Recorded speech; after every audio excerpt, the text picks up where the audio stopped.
Welcome students. आज आपका lecture number 49 है। लेक्चर नंबर 49 है और टॉपिक है हमारा इसमें gas pressure in a container. Gas pressure in a container. इससे पहले हमने इससे पीछे एक टॉपिक पढ़ा था जिसका नाम था न्यूमेटिक्स। उसमें हमने पढ़ा था कि जो गैस का जो प्रेशर होता है वो दो चीज़ पे डिपेंड करता है। पहली चीज़ क्वांटिटी और दूसरी हमने पढ़ी थी कि वो टेम्परेचर पे डिपेंड करता है। अब आज हम जो पढ़ेंगे इसमें हम जो तीन क्वांटिटी जो हम पीछे पढ़े, वॉल्यूम ऑफ गैस, प्रेशर और टेम्परेचर, आज हम इनका आपस में एक कोरिलेशन पढ़ेंगे कि वो चीज़ें आपस में कैसे रिलेटेड हैं। तो सबसे पहले जो हम पढ़ते हैं वो हमारे पास टॉपिक है gas pressure in a container. इसमें सबसे पहले एक साइंटिस्ट था जिसका नाम था बॉयल्स। उस रॉबर्ट बॉयल्स उसने एक फिनोमिना स्टडी किया जिसमें उसने प्रेशर और वॉल्यूम को स्टडी किया और टेम्परेचर को कांस्टेंट रखा। जब उसने एक गैस कंटेनर के अंदर ली और उसके ऊपर उसने पिस्टन लगा दिया, जब उसने उसके ऊपर प्रेशर को अप्लाई किया, P1 तरीके से प्रेशर अप्लाई किया, तो गैस के मॉलिक्यूल से वो फार अपार्ट थे, यानी इनके दरमियान फासला काफी था, उन्हें ज्यादा जगह घेरी हुई थी। उसके बाद जब उसने प्रेशर को इंक्रीज कर दिया तो जो जगह उसने मॉलिक्यूल्स ने घेरी हुई थी वो जगह कम हो गई। यानी कि अगर उसने यहाँ पर प्रेशर 2 atm का प्रेशर उसने यहाँ पर दिया तो वॉल्यूम यहाँ पर कितना था, 4। हम क्या लेते हैं कि 4 था वॉल्यूम, यहाँ पर 4 मीटर क्यूब का यहाँ पर क्या था, वॉल्यूम था। गैस के मॉलिक्यूल उसने घेरा हुआ था। फिर उसने किया है कि प्रेशर उसने दिया था, उसने उस प्रेशर को डबल कर दिया है, यानी कि उसे 4 atm कर दिया है। तो जो वॉल्यूम था वो कम हो गया। प्रेशर जब ज्यादा हुआ तो वॉल्यूम जो गैस के मॉलिक्यूल्स ने कवर किया हुआ था वो कम हो गया। हम कह लेते हैं यहाँ पर अगर 4 था तो यहाँ पर आके ये 2 हो गया, 2 मीटर क्यूब। यहाँ पर वॉल्यूम कम हो गया। इससे हमें क्या पता चला कि जब हम प्रेशर को इंक्रीज करते हैं तो वॉल्यूम हमारे पास कम हो जाता है।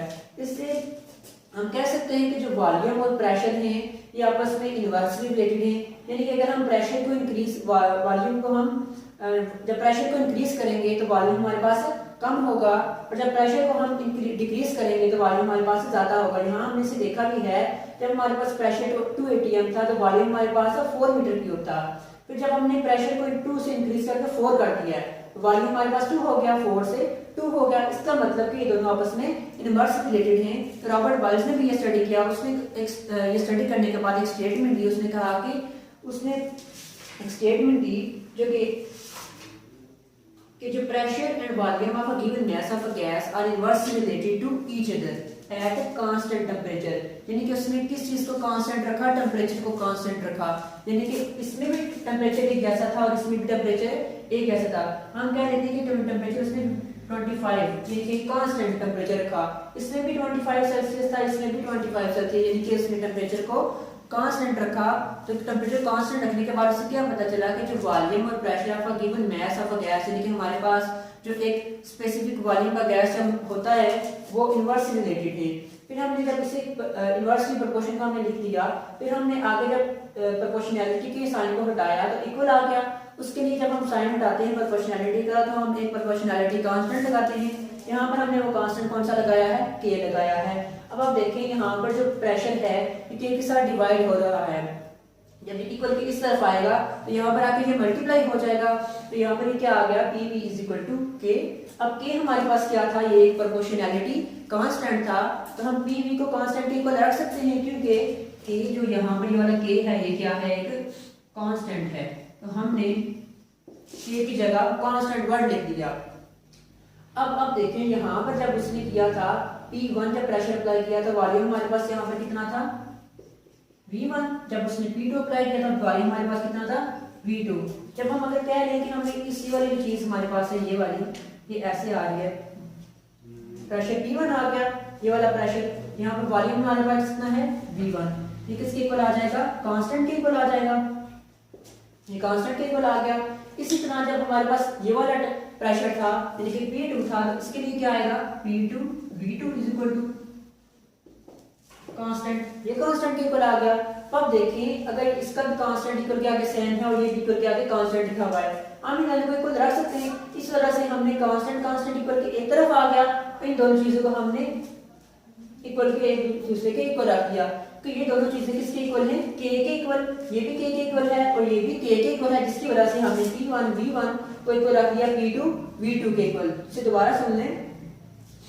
रॉबर्ट बॉयल्स ने फिनोमेना स्टडी किया जिसमें उसने प्रेशर और वॉल्यूम को देखा और टेम्परेचर को कांस्टेंट रखा, उसमें स्टडी किया कि volume and pressure are inversely related to each other, यानी कि जो वॉल्यूम और प्रेशर है ये दोनों आपस में इनवर्सली रिलेटेड हैं। अगर हम प्रेशर को इंक्रीज करेंगे तो वॉल्यूम डिक्रीज होगा।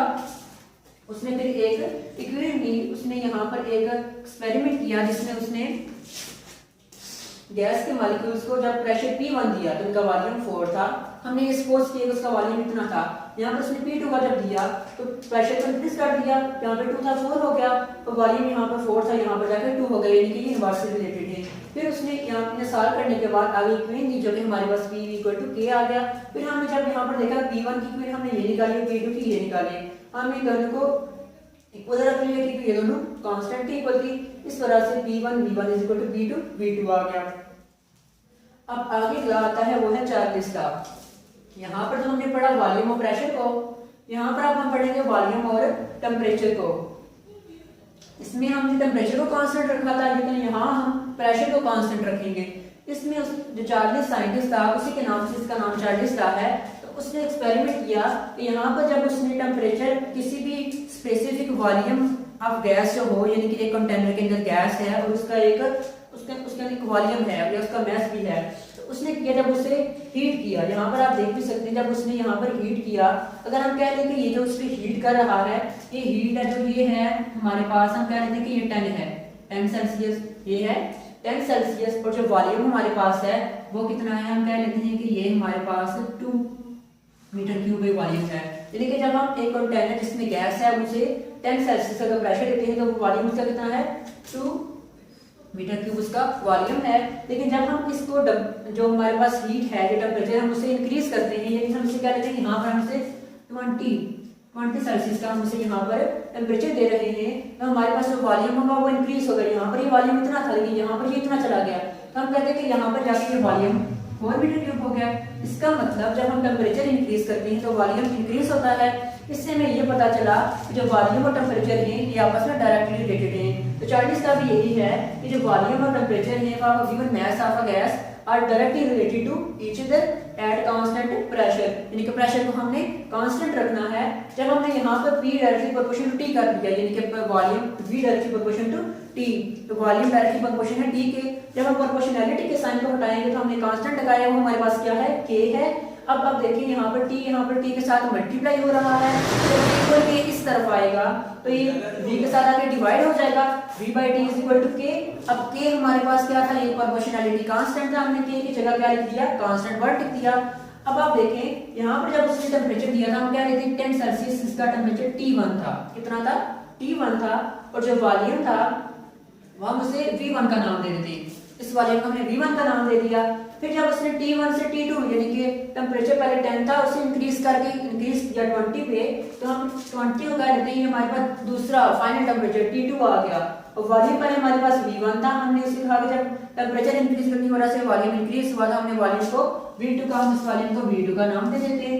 अब आप देखें हमारे पास जो फाइनल इक्वेशन है वो क्या है, V/T = कांस्टेंट। जब हमने इसके लिए देखनी है तो V1 आएगा और T1 आएगा, वो हमने यहाँ पर लिख दिया। अब आप देखें जो दूसरा हमारे पास टेम्परेचर था, दूसरा वॉल्यूम था, उसके लिए इक्वेशन क्या बनेगी, V2/T2। अब देखें जैसे कि ये आ रहा है, ये वाला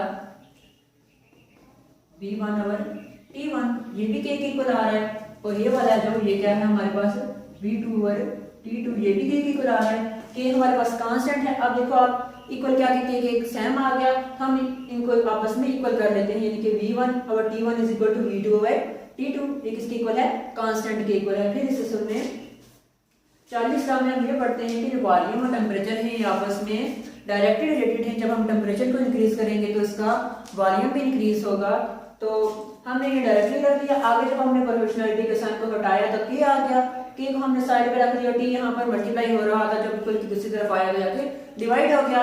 फिर हमने देखा कि ये जो एक्सपेरिमेंट था इसमें जब उसने टेम्परेचर T1 दिया है, तो वॉल्यूम उसका V1 था, यानी कि वो 2 था, हमने सपोज कर लिया 2 उसका वॉल्यूम था और टेम्परेचर 10 था। फिर जब उसने टेम्परेचर को इंक्रीज किया है, यानी कि 20 पे लेके गया है, तो वॉल्यूम इंक्रीज हो गया उसका। यहाँ से हमें इस बात का पता चल गया कि वॉल्यूम और टेम्परेचर डायरेक्टली रिलेटेड है। फिर हमने उस इक्वेशन को लिखा जो V1 टेम्परेचर था, T1 टेम्परेचर था, वो हमने ये वाली इक्वेशन लिखी, और जो हमारे पास वॉल्यूम V2 था और टेम्परेचर T2 था उसके लिए हमने ये इक्वेशन लिखी। ये दोनों किसके इक्वल आ रही थी, के इक्वल और के इक्वल हमने इन दोनों को इक्वल रख लिया, v1/t, v1 और t1, v2 और t2 और इक्वल आ गया कांस्टेंट के equal. Thank you so much.